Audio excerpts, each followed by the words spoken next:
June ২০২৩ Titan নামের একটা submersible রওনা দিয়েছিল ইতিহাসের সবচেয়ে বিখ্যাত জাহাজ টাইটানিকের ধ্বংসাবশেষ দেখতে। কিন্তু জানেন তো, সেই যাত্রায় নিজেই একটা ভয়াবহ ট্র্যাজেডিতে পরিণত হল।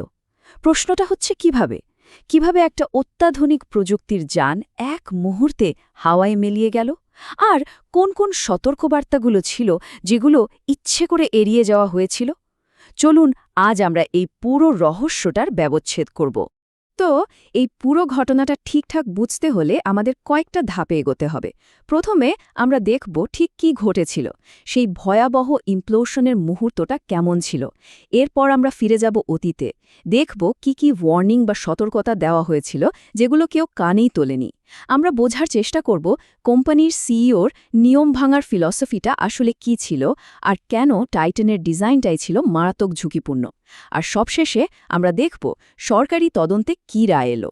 দিনটা ছিল 18 জুন ২০২৩। ৫ জন মানুষ, একটা রোমাঞ্চকর স্বপ্ন, আর সমুদ্রের গভীরে ডুব দেওয়ার সব প্রস্তুতি সারা। সেদিন সত্যি কেউ ভাবতেও পারেনি যে এটাই হতে চলেছে টাইটানের শেষ যাত্রা। সকাল ৯টা বেজে ১৪ মিনিটে যাত্রাটা শুরু হলো, আর সবকিছু কিন্তু একদম স্বাভাবিকই ছিল। কিন্তু ঠিক ১.৫ ঘণ্টার মাথায়, মানে সকাল ১০টা ৪৭-এ, হঠাৎ করে সবকিছু থেমে গেল। টাইটানের সাথে সব যোগাযোগ বিচ্ছিন্ন। এরপর শুধু সময় গড়িয়েছে আর উদ্বেগ বেড়েছে। ফেরার সময় যখন পার হয়ে গেল, তখন শুরু হলো এক মরিয়া খোঁজ। অবশেষে ৪ দিন পর ২২শে জুন টাইটানিকের খুব কাছেই টাইটানের কিছু ধ্বংসাবশেষ খুঁজে পাওয়া গেল। আর তখনই নিশ্চিত হয়ে গেল যে ভয়টা করা হচ্ছিল সেটাই সত্যি হয়েছে। আচ্ছা, যোগাযোগ যখন বিচ্ছিন্ন হয়, টাইটান ঠিক কতটা গভীরে ছিল জানেন? ৩,৪৬৬ মিটার। একটু ভাবুন তো, মানে প্রায় ৮টা এম্পায়ার স্টেট বিল্ডিং যদি একটার উপর আরেকটা রাখা হয়, ততটা নিচে। এত গভীরে কিন্তু সমুদ্র আর শান্ত থাকে না, ওটা তখন একটা দানবের মতো হয়ে ওঠে যে শুধু চাপ দিতে জানে। আর সেই চাপের পরিমাণটা কত ছিল? প্রতি বর্গ ইঞ্চিতে প্রায় ৪,৯৩০ পাউন্ড। এর মানেটা কি দাঁড়ায়? মানে হচ্ছে সাবমার্সিবলটার ১ বর্গ ইঞ্চি জায়গার উপর যেন একটা আস্ত হাতি দাঁড়িয়ে আছে। বুঝতেই পারছেন, এই অবিশ্বাস্য চাপটাই টাইটানের ভয়াবহ পরিণতির আসল কারণ ছিল। টেকনিক্যালি যা ঘটেছিল তাকে বলে ক্যাটাস্ট্রফিক ইমপ্লোশন। সোজা কথায়, বাইরের ওই প্রচণ্ড চাপে সাবমার্সিবলটা ১ সেকেন্ডেরও কম সময়ে, মানে চোখের পলকে, নিজের ভেতরের দিকেই দুমড়ে মুচড়ে যায়। ঘটনাটা এতটাই দ্রুত আর ভয়ঙ্কর ছিল যে ভেতরের যাত্রীরা কি হচ্ছে তা বোঝার বা অনুভব করার কোনো সুযোগই পাননি। আসলে এই ট্র্যাজেডির সবচেয়ে কষ্টকর দিকটা কি জানেন? এটা হয়তো কোনো দুর্ঘটনাই ছিল না, বরং এটা ছিল এমন একটা বিপর্যয় যা ঘটার জন্য শুধু সময়ের অপেক্ষা করছিল। কারণ এই ঘটনার অনেক বছর আগে থেকেই বিশেষজ্ঞরা কিন্তু বিপদ সংকেত দিয়ে আসছিলেন। চলুন দেখি সেই সব সতর্ক বার্তাগুলো যেগুলো কেউ পাত্তাই দেয়নি। ভাবুন, ২০১৮ সালের মার্চ মাসে মেরিন টেকনোলজি সোসাইটির মতো একটা বড় পেশাদার সংস্থা ওশেন গেটের সিইওকে একটা চিঠি দিয়েছিল। তারা কিন্তু একদম সরাসরি তাদের উদ্বেগের কথা জানিয়েছিল।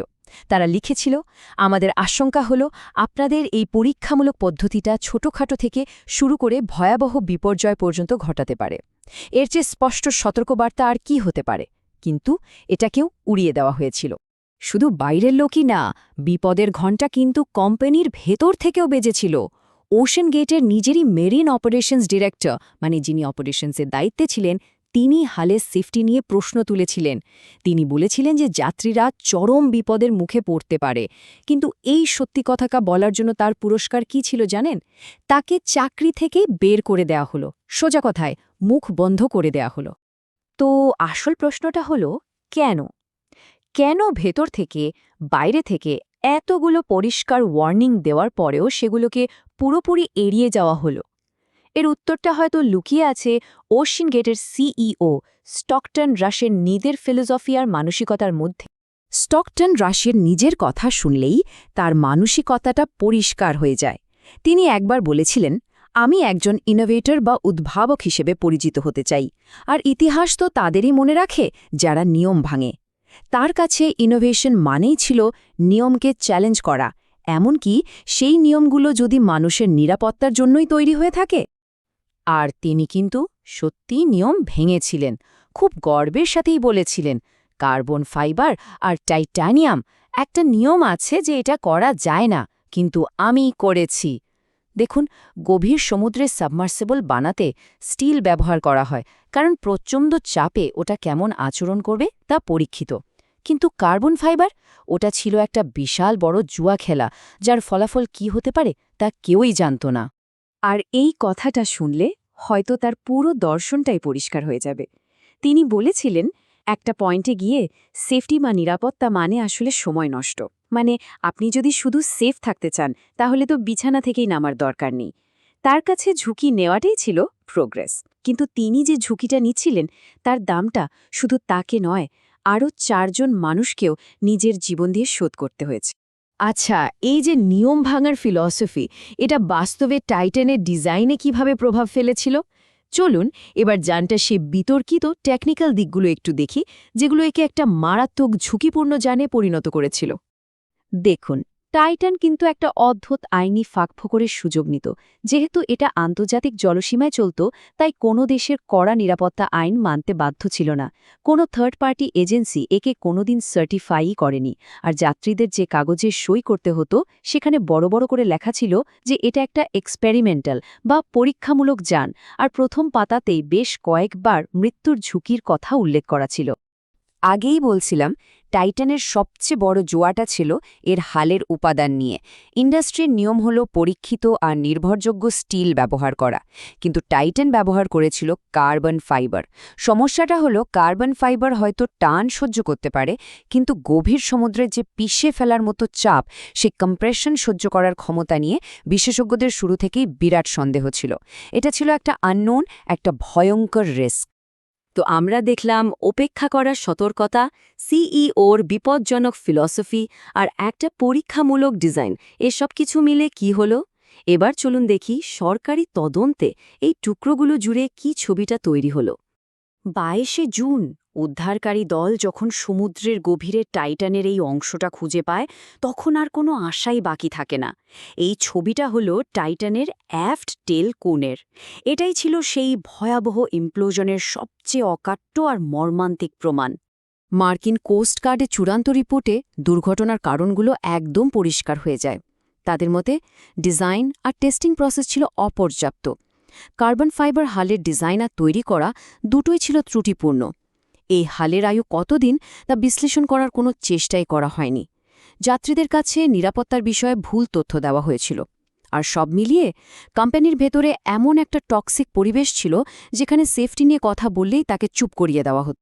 ওশেন গেট যা দাবি করত আর তদন্তে যা বেরিয়ে এলো, তার মধ্যে ছিল আকাশ আর পাতাল তফাত। যেমন তাদের দাবি ছিল টাইটান নাকি বোয়িং আর নাসার সাথে মেলে ডিজাইন করা হয়েছে, কিন্তু বাস্তবে ওরা শুধু শুরুর দিকে কিছু পরামর্শ দিয়েছিল, ফাইনাল ডিজাইনের সাথে ওদের কোনো সম্পর্কই ছিল না। আবার দাবি ছিল সেফটি নাকি একদম বটন ডাউন বা নিশ্ছিদ্র, কিন্তু তদন্তকারীরা যা পেলেন তা হলো একটা ভয়াবহ ত্রুটিপূর্ণ সেফটি কালচার। সবশেষে টাইটানের এই ভয়াবহ পরিণতি আমাদের সবার সামনে একটা খুব বড় প্রশ্ন রেখে যায়। ইনোভেশন বা নতুন কিছু করার চেষ্টা আর বিপজ্জনক অবহেলা, এই দুটোর মধ্যেকার সূক্ষ্ম রেখাটা ঠিক কোথায়? এই প্রশ্নটা কিন্তু শুধু গভীর সমুদ্র অভিযানের জন্য নয়, প্রযুক্তির অগ্রগতির প্রত্যেকটা ক্ষেত্রেই আজ খুব জরুরি।